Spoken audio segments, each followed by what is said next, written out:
مسجد حرام سے مسجد اقصی تک حضور براق پہ گئے اور وہ اتنا سریع رفتار تھا کہ جہاں اس کی نظر جاتی تھی وہاں اس کا قدم پڑتا تھا.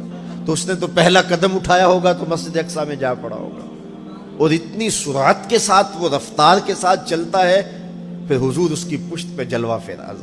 یہ 1000 کلومیٹر فی گھنٹے کی رفتار سے جہاز چلے تو کسی میں ہے ہمت کہ اس کی ننگی پشت پہ بیٹھ جائے؟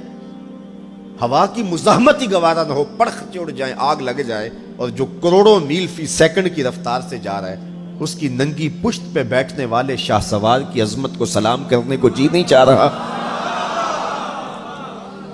اچھا، پھر اتنی سرعت کے ساتھ جائیں تو راستے میں کوئی دکھائی بھی دے تو سجھائی نہیں دیتا، اچھی طرح پہچان نہیں پاتا بندہ. یار تم گزرے تھے، کہا میں تیزی میں تھا.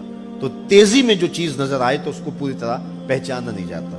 لیکن اب اس رفتار سے جا رہے ہیں، لیکن معرفت کا عالم کیا ہے کہ میں حضرت موسیٰ کی قبر کے قریب سے گزرا، میں نے دیکھا وہ قبر میں کھڑے ہو کے نماز پڑھ رہے.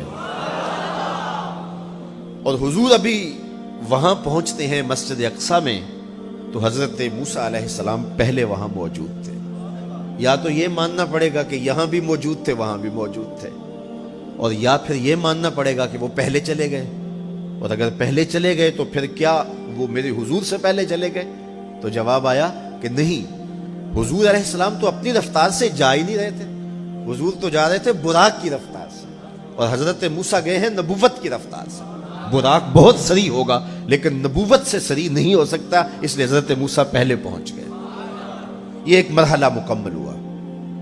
اب دوسرا مرحلہ، مسجد اقصی سے لے کے پہلے آسمان تک وہ نور کی ایک سیڑھی تھی اور یہ براق سے بھی زیادہ سریع رفتار تھی. یہ دوسرا مرحلہ تھا. اور پھر تیسرا مرحلہ، پہلے آسمان سے لے کر کے 7ویں آسمان تک فرشتوں کے پروں پہ گئے. 7ویں آسمان سے سدرہ تک جبریل امین کے پروں پہ گئے.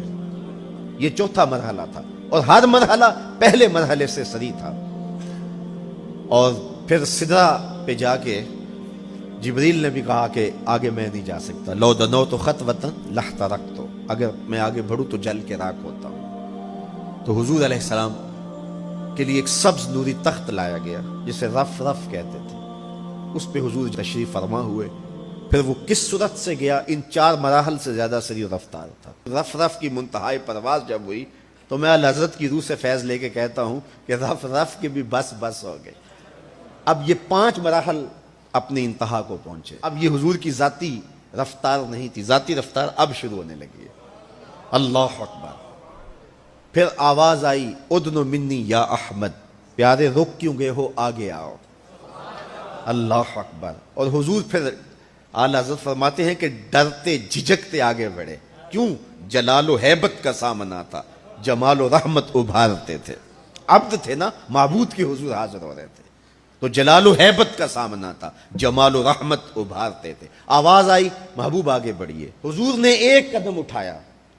اب پھر فاصلہ کتنا طے ہوا ایک قدم میں؟ مسجد حرام سے لے کے مسجد اقصی تک براق نے جتنا فاصلہ طے کیا، مسجد اقصی سے لے کر پہلے آسمان تک نور کی سیڑھی نے جتنا فاصلہ طے کیا، اور پہلے آسمان سے 7ویں آسمان تک، اور پھر وہاں سے سدرہ تک جبریل اور فرشتوں نے جو فاصلے طے کیے، پھر اس کے بعد رف رف جہاں تک گیا. ٹوٹل ان 5 مراحل میں جتنے فاصلے طے ہوئے، حضور کے ایک قدم اٹھنے سے اتنے فاصلے طے ہو گئے.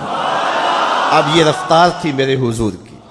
پھر ہر قدم میں اتنا فاصلہ طے ہوتا جتنا پیچھے ٹوٹل قدموں سمیت فاصلہ طے ہو چکا ہوتا. اب کوئی حساب کر کے تو دکھائے. اللہ اکبر. اور پھر آواز آتی گئی، بڑھ اے محمد، قریب ہو احمد، قریب آ سرور ممجد. نثار جاؤں وہ کیا ندا تھی، وہ کیا سما تھا، وہ کیا مزے تھے. 70,000 مرتبہ آواز آئی اور حضور کے قدم اٹھتے گئے. پھر کہاں تک پہنچے؟ کوئی حد ہے ان کے عروج کی، بالا غل اولابے. اور اس کو میرے رب نے سفر نہیں کہا یہ ابھی میرے نبی کی سیر ہے. کیا سمجھو گے میرے رسول کو؟ اس کی سیر اتنی سری ہے کہ تمہاری عقلیں تھک گئی ہیں، اور اگر وہ سفر کرنے پہ آئے تو پھر عالم کیا ہوگا. سی راز میراج محبتاں دا نہیں سی کسے دی سمجھ وچ آن والا.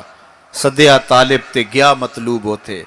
جبرائیل سی صد لے جان والا. بازے آخ دے بن دروازیاں تو کیویں پہنچیا عرش تے جان والا. ابر عقل نو ایتھے دخل کیے جانے جان والا یا لے جان والا. یہ میرے رب کا دعویٰ ہے، اپنے محبوب کو سیر میں نے کروائی.